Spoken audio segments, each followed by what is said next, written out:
St. Frank here. This week's episode of Hobby Talk Tuesday, I wanted to talk about something that has been on my mind lately. I didn't think it would be, but it has been, and that is the success of Disney Lorcana. Now, Disney Lorcana, it's made by a gaming company, not really a card-making company. They're called Ravensburger. I don't know if it says it on the back. Yeah, Ravensburger. They make these cards for Disney for this game. And at first, I wasn't that excited about it. I mean, I thought it was a really cool idea, but then when I heard they were going to just print to demand, I thought, well, there's not going to be a lot of collecting of this sort of thing. I'm more of a collecting TCG person than a playing. But the game has been hugely successful. And, I mean, obviously, when you have the Disney license behind it, the IP, it's gigantic. And it's got a huge following. And there's been these Weiss Schwartz Disney things that have come out. Krakow. Some international boxes have come out that have been extremely popular, and then, of course, Lorcana came out and caused a near riot when it first was released, and now, I mean, they've been printing it, and you still can't find it anywhere. So this game has legs because it is Disney, and this Ravensburger, they have actually not done a terrible job of printing the cards. I will show you the card quality. So I opened a few packs. I found some at my local Target, which I was excited to find, and I opened a few packs. And I got 2 legendary cards. I didn't get any of the enchanted cards, but I did get 2 legendaries. And the card quality looks really nice. I knew the art was going to be cool. I mean, because it's Disney, but the card quality itself is pretty good. You have black borders, which is, of course, going to be very tough to grade. There's the backs. They're black border as well. Those are pretty cool looking playing card backs. And but yeah, it's a pleasant to look at card. I mean, pretty easy to read all the special effects and everything. You have the artist names on here. You have the card number, the set. Oh, this is actually from the second set. This is from the first set. So actually, I'm pretty happy now because I have a legendary from the first set and one from the second set.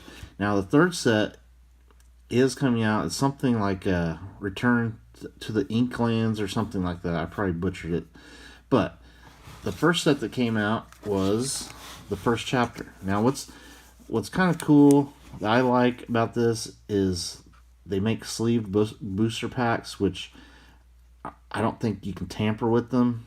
Maybe people can weigh them. I don't know. But I always felt like sealed or sleeved booster packs are much tougher to weigh because of the glue. The glue amounts vary from pack to pack. So these were actually from... actually, this one wasn't. These 2 were from sleeve booster packs, and I needed to get a Mickey Mouse pack art, so I got this one too. So, the packs are quality looking packs. I'd say just as good, or if not better, looking pack quality as Pokemon. Really nice. You only have 3 pack arts to have to collect, where like some of these sets there's 4 or 5, but with Lorcana, with Disney stuff, so far they've only done 3 pack arts, and it's fun to collect the pack arts, I think. And there's a lot of people loving to collect the cards, even though there are no first editions. But guess what? Pokemon, there's no first editions either, and people love collecting that. So it's probably not a fair argument. But I know a lot of people were pretty disappointed that there weren't first editions, but it just would have made a much bigger mess, I think. The second set is Flood of the Rise of the Floodborn. And that's the 3 different pack arts from there. Again, classic Disney art. I mean, they have so much to draw upon with animation. So these were from sleeved booster packs as well. Now, only my biggest criticism of Lorcana would have to be their booster boxes. I think the booster boxes are way overpriced, and I also am not in love with the fact. I'm gonna set these back here so there's something to look at back here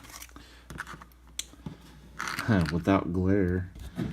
The booster boxes are not sealed, which when you have like people chasing after certain cards, I don't think it's very good to not have sealed booster boxes. They do have like a tamper sticker, but the sides of the booster box will just open, so people can just open from the side. Not that's the biggest blunder I think of Lorcana. Now everything else seems to be great. Card quality is great. People are collecting it. People love playing it.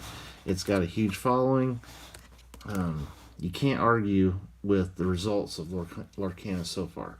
Not something I'm going to collect big on, but if I find packs at retail, I'll pick some up. And I'm going to try to collect one of each of the pack arts. I do that with other games too. Like Pokemon, I collect one of each pack art.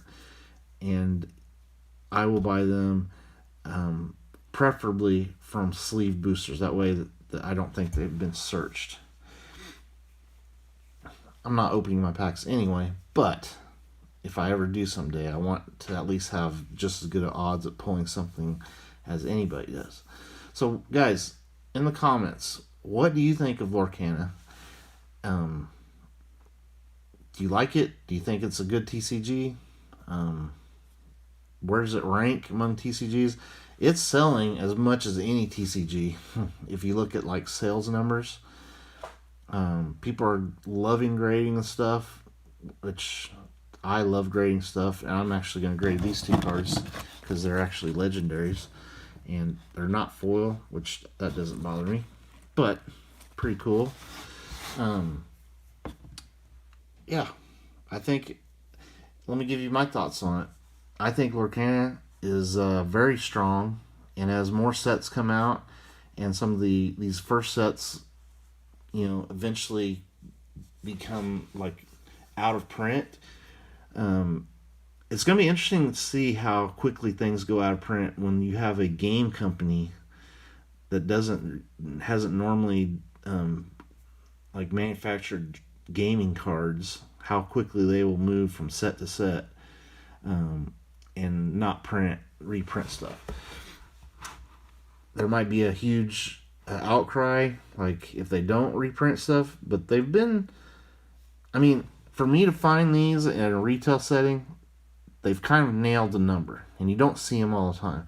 You don't see them piled up at every store, but the fact that I was even able to find any probably tells me that they've got the print runs down pretty solid. Now there's some game sets that you see them at every Walmart and Target, just piles and piles, and no one's buying them. People buy Lorcana, and you can kind of see why, because the art's really nice.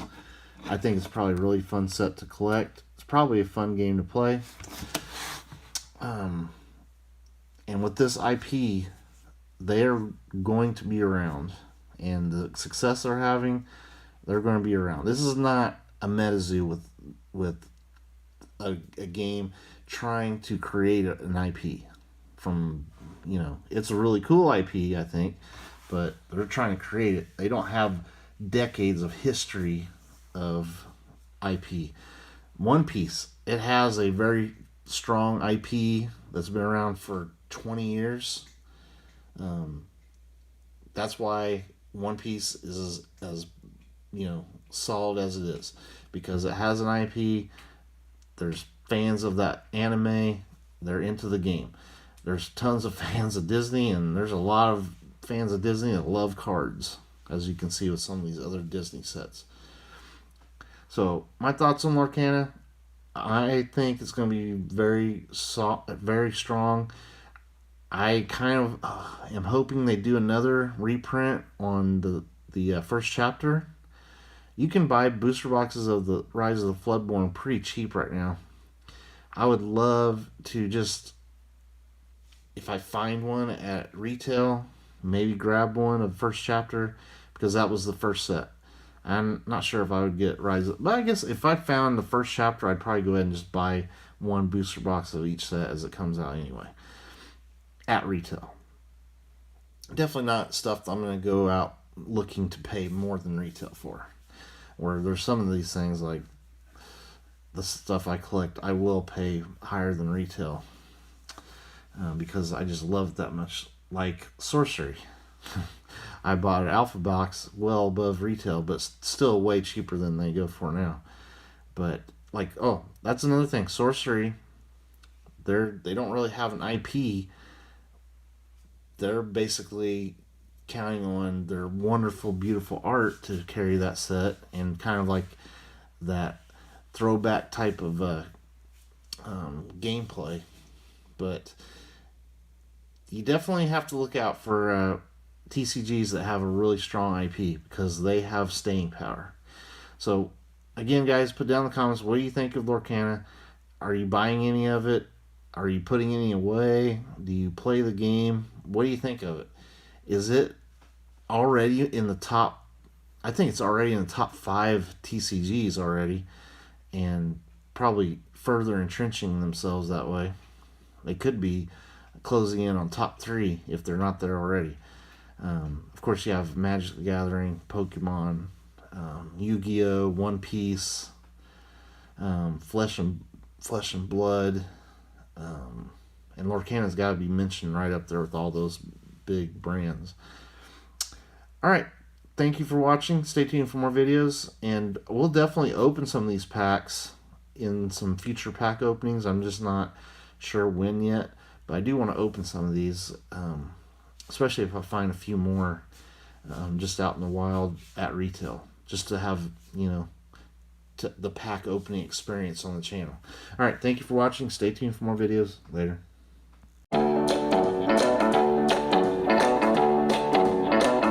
While I can't touch and I cannot lie, you are the brothers I can't deny.